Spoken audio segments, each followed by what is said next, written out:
On this problem, we will convert the point from polar to rectangular and from rectangular to polar. The relation of that, it is easy to try to draw the sketch and see the relation between the point in the rectangular coordinate and the polar coordinate. So for standard rectangular coordinate, we have the x and the y-axis. And any point will have the x-coordinate and y-coordinate. If we connect that point to the origin and call that distance r, and the angle in the standard deviation, that is theta. And so instead of having a point x and y, x coordinate, y coordinate, we also have the point of r coordinate and theta coordinate. So in polar, we're going to have r and theta, and in rectangular, we're going to have x and y. The relation of that is, if we draw the right triangle here, and that is going to be y, and this is going to be x. So the relation is x is adjacent to the angle, so it will be r cosine theta, and y is equal to r sine theta. So knowing r and theta, we can find x and y easily. So this problem should be easy. Also, other relation that we can get is the Pythagorean theorem. Tangent of theta is y over x, and of course the Pythagorean theorem, x squared plus y squared is r squared.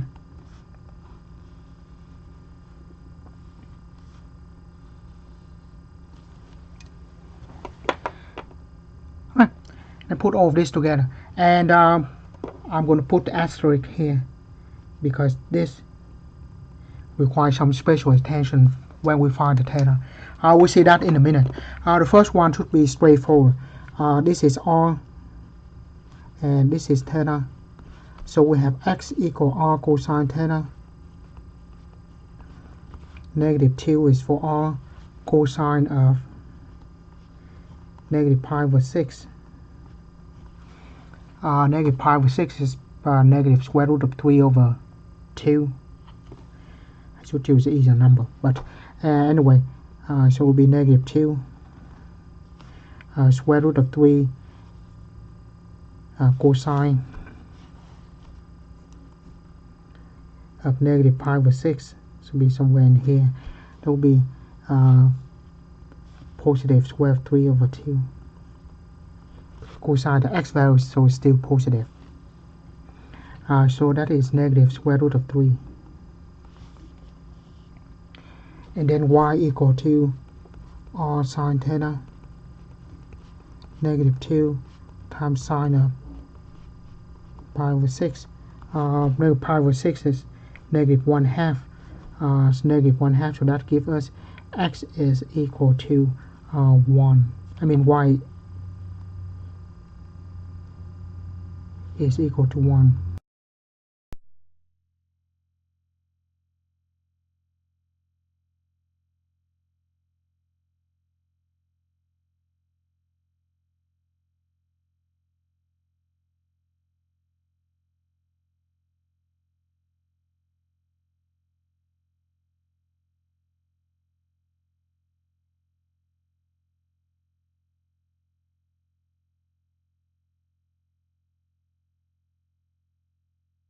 So that look right, but the radius is, the r is negative. Instead of go away, go with the terminal rate, we have to go opposite of the terminal rate.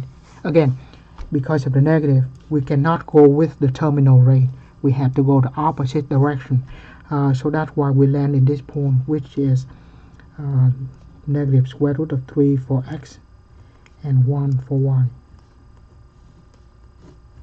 And that's what we have. Normally we find a point, we always try to sketch and see if it makes sense. Right, so that's the first part of the question. The next part of the question is, we are given the point in rectangular coordinate, and we try to find in polar coordinate. So this is going to be x, and 2 is going to be y. So first, x squared plus y squared is r squared. This is always true. So r is equal to square root of x squared plus y squared.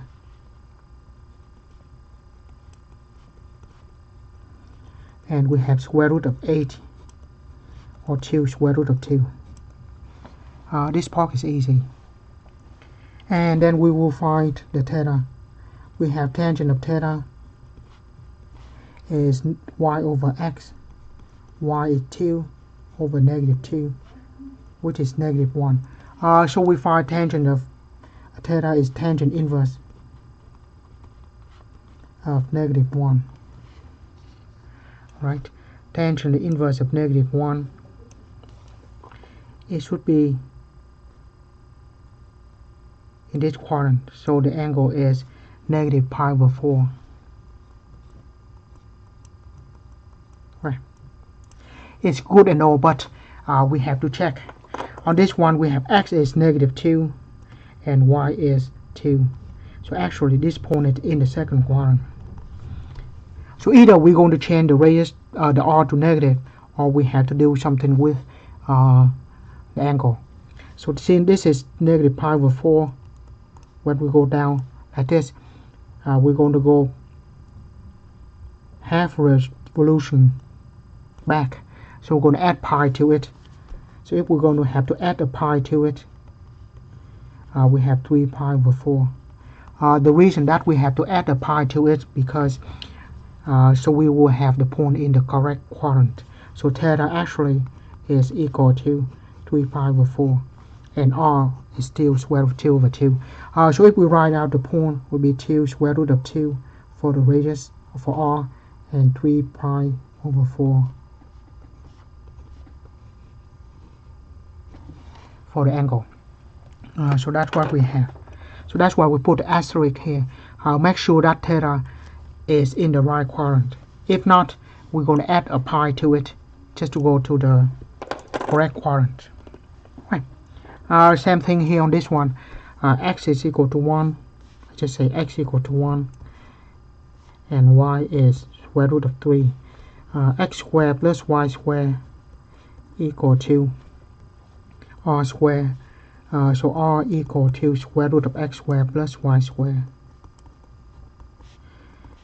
Square root of 1 squared plus square root of 3 squared. Square root of 4, so that is going to be 2. So the radius is equal to 2.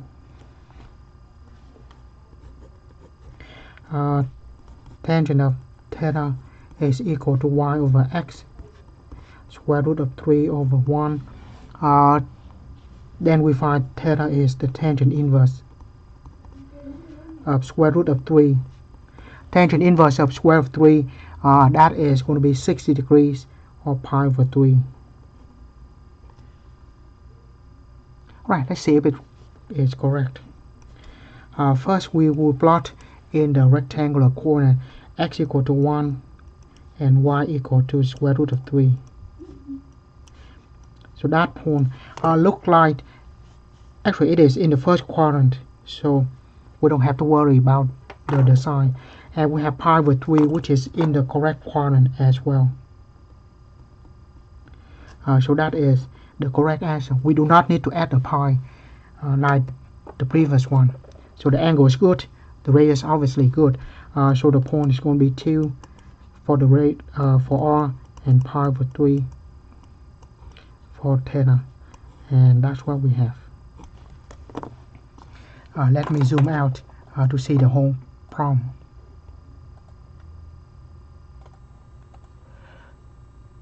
We see that if we go from polar to rectangular, the formula is straightforward. We don't need to check anything.